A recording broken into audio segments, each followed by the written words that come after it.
안녕하세요. 오늘 여러분과 함께 살펴볼 자료는 2025 근로장려금 신청 총정리라는 블로그 글입니다.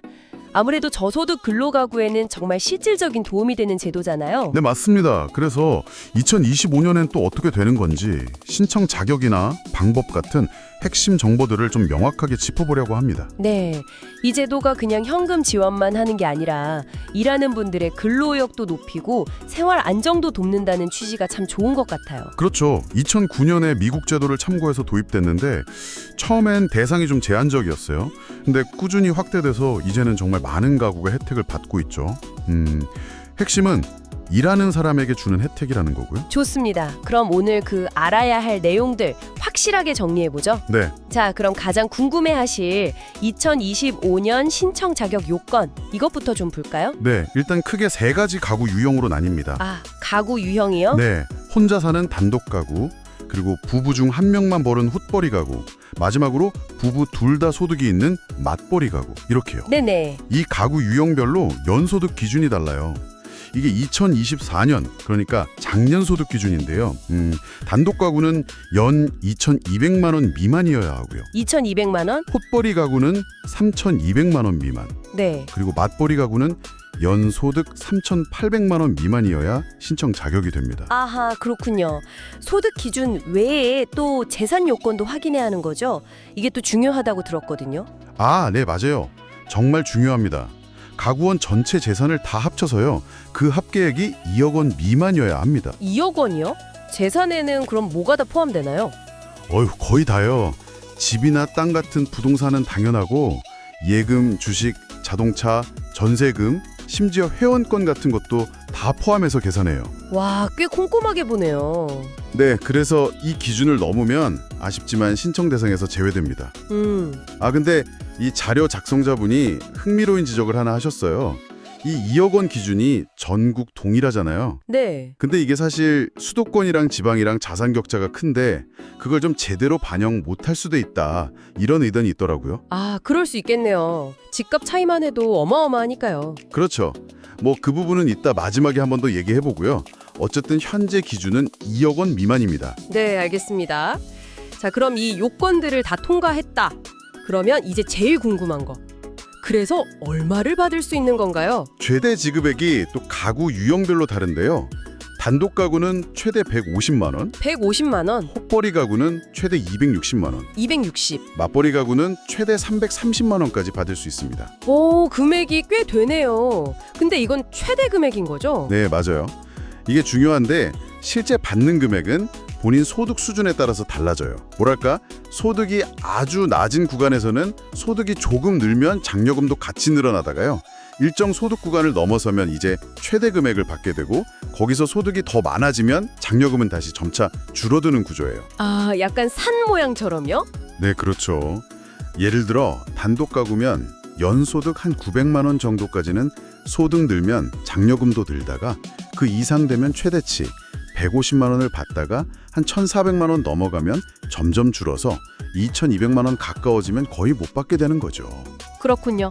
근로 의욕은 높이면서 너무 고소득자는 제외하는 그런 설계네요. 맞습니다. 이게 좀 복잡하게 느껴질 수도 있겠는데. 그렇죠.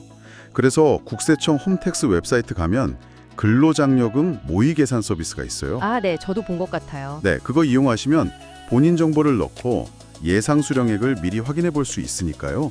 꼭 한번 해보시길 추천합니다. 네, 그게 좋겠네요. 미리 알아야 계획도 세우고요. 그럼요. 자, 그럼 신청 시기하고 방법은요? 이거 시기 놓치면 불이익이 있다고 들었거든요. 네, 아주 중요합니다. 정기 신청 기간. 이게 매년 5월 1일부터 5월 31일까지 딱 한 달이에요. 5월 한 달. 네. 근데 만약에 이 기간을 놓쳤다. 그러면 6월 1일부터 11월 30일까지 기한 후 신청이라는 걸 할 수는 있어요. 아, 다행이네요. 근데 이때 신청하면 원래 받을 수 있는 장려금에서 10%가 깎여서 지급됩니다. 아, 10%나 깎여요? 네. 그러니까 가능하면 꼭 5월 정기 신청 기간 안에 하시는 게 유리하죠. 와, 10%면 꽤 크네요. 꼭 5월에 해야겠어요. 신청 방법은 좀 어떤가요? 어렵진 않나요? 아니요, 요즘 정말 간편해졌어요. 국세청에서 보통 안내문을 보내주거든요. 네. 그 안내문에 보면 RES 전화번호 1544-9944 나 모바일 앱 손택스 아니면 PC로 홈택스 사이트 들어가서 신청하라고 다 안내가 되어 있어요. 그대로 따라하시면 정말 금방 끝나요. 안내문 받으면 그냥 그대로 하면 되는군요. 네, 근데 만약 안내문을 못 받았더라도 본인이 생각하기에 나 요건 되는 것 같은데? 하면 직접 홈택스나 손택스 통해서 신청하시면 됩니다. 온라인으로 다 되는 거네요. 그렇죠.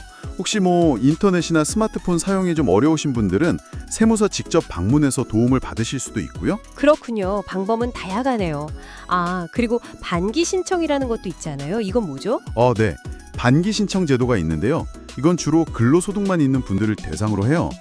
1년치 장려금을 미리 좀 나눠서 받는 방식이라고 보시면 돼요. 미리요? 네. 상반기 소득분은 그해 9월에 신청해서 12월쯤 받고 하반기 소득분은 다음해 3월에 신청해서 6월쯤 받는 거죠.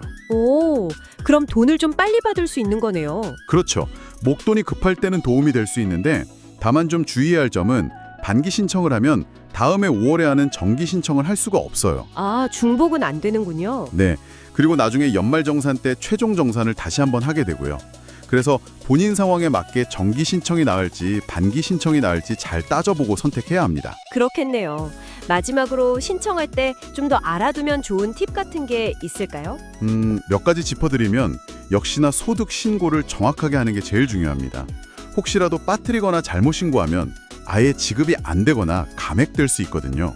꼼꼼히 챙기셔야 하고요. 네, 정확한 신고. 그리고 만 18세 미만 자녀가 있어서 자녀장려금 대상도 되는 분들은 근로장려금 신청할 때 자동으로 같이 신청되니까 편리하실 거예요. 따로 신청 안 해도 되는군요. 네, 마지막으로 혹시 사업소득이 있는 자영업자분들도 소득이나 재산 요건 맞으면 당연히 신청 가능하시다는 점 이것도 기억해 두시면 좋겠습니다. 네, 알겠습니다. 오늘 2025년 근로장려금 신청에 대해서 정말 핵심적인 내용들을 쭉 짚어봤네요.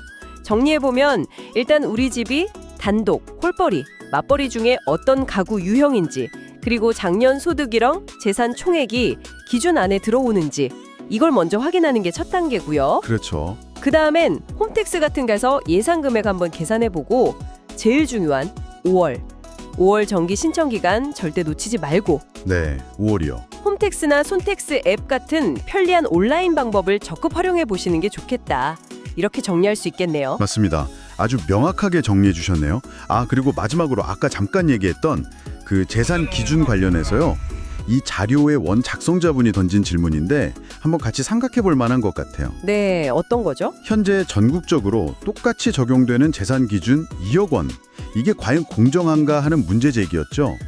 수도권이랑 지방은 자산 가치가 정말 큰데 이걸 똑같은 기준으로 묶는 건 현실을 제대로 반영하는 건지.